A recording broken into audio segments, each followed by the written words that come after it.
Okay. I like the little added thing. That's new. That just happened like maybe a year ago. Okay. So first of all, can you say and spell your name? Yeah, my name is Monica Dangler. It's Monica. Last name is Dangler, Dangler, and I'm the Pima Animal Care Services Director. Excellent. Okay. So you're the main one. That's right. Okay. So talk to me about so again, no animals are being euthanized tomorrow. Yeah, so yesterday we had 519 dogs in shelter, which is a significant more dogs than we normally have. So we went ahead and we deadlined 3 dogs yesterday, which what that means is we gave 3 dogs 5 days to get out through foster, adoption, or rescue. And then at the end of those 5 days, should they not be placed, then they would be euthanized on the 6th day.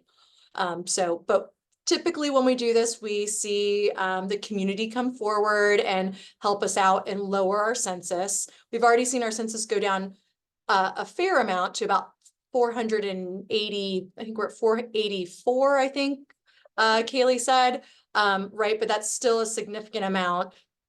450 dogs in the shelter is critical capacity. So that's still really high, and we need to get below 450. So for right now, we have the 3 dogs deadlined, and then tomorrow we'll reevaluate and see where we're at. If we continue to see the number of dogs in shelter decrease, then we won't have to deadline any dogs or any more dogs, or if we can get down to 450 and stay there before the 5 days is up for these dogs, then we won't euthanize them. They'll be safe whether they have placement or not. I don't think people understand, and that's this. You guys don't want to be in this position. What's this like for your employees? Because you guys are clearly animal lovers. It's the last thing you want to do. Yeah, absolutely. You're absolutely right.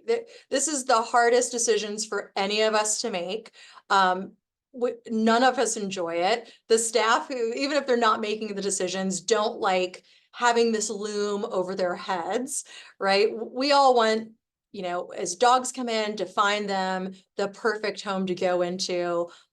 We all are very well aware that not all dogs maybe are safe to be placed in homes, and we make those hard decisions. But in this case, where we're just full and there's not anything else wrong, it is really hard. And I appreciate that question because,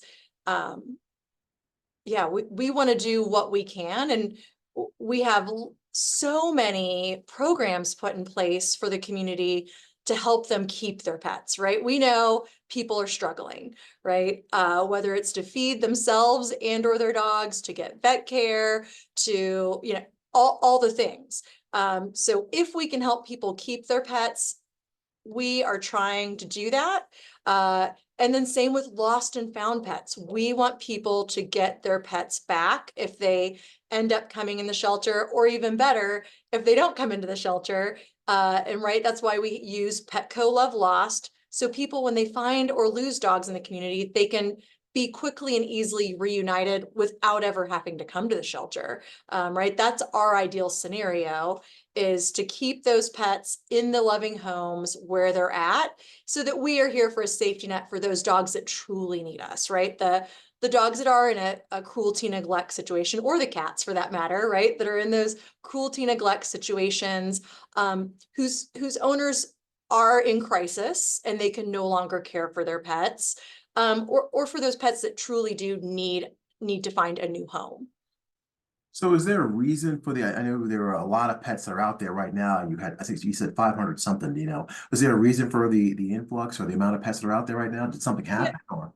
there's multiple things, right? It's never one reason, that's for sure. But right, we just had basically 2.5 weeks of rain and cold, right? So people we're not used to the rain here in the desert, and we just don't think about that the dogs can dig out and gates get blown open and all of those things. Plus it's cold outside, so people get worried that a dog is wet and in the cold, so they bring them here. So you see an influx this time of year regularly. But then there's also, we see a slowdown in dogs leaving the shelter for adoption or foster. And that's because lots of reasons, again, right? People are trying to get back together after the holidays or getting ready for spring break. It's the gem show and rodeo. People are just it's really nice out. People are trying to get things done. So we also see a slowdown in dogs leaving. So it's kind of like the worlds are colliding in February and March, with the number of animals coming in and the number leaving aren't matching that number. Two questions, I'll let you go. Yeah. So this is one that's just kind of an interesting question because I've never seen it. And that is, you've been there. What's it like is it like in the movies or what I see on TV when somebody walks in, all those dogs get excited and start barking and hoping that they're the one? Right. Sometimes it just depends, right? Some dogs when they come in here, they're pretty easygoing and they're like, oh my gosh, pick me, right? Especially if you've got a set of treats in your pockets. But then other dogs, when they come here, they're so stressed out.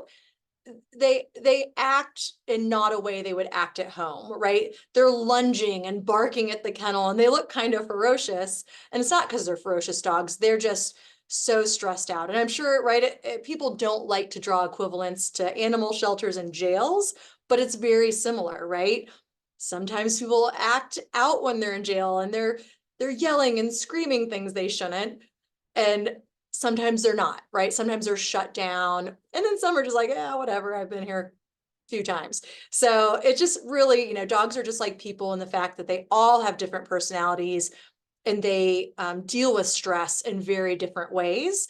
And so it just depends, but it's always very overwhelming for people to come in the shelter because of the dogs barking, whether they're excited or they're stressed out.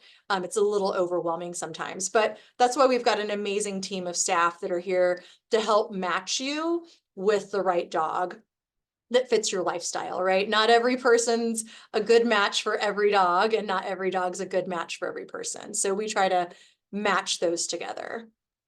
Okay, final questions. What message do you want to give to people out there that they're hearing you talk? And by the way, I may put this on. I like to put the whole thing on our Facebook page or YouTube or something like that, so people can hear you speak in context with everything as opposed to a 10-second clip. You know what I mean? So I may do that. But anyway, what message do you want to give to people? Yeah, come foster, adopt. We need the community's help. The community comes in for us every single time. Take a dog for as little as a weekend, or adopt a dog or cat forever. Okay. Listen, thank you very much. I appreciate your time and I hope you have an amazing day. Let's do this again. Awesome. Thank you so much, Michael. Bye-bye.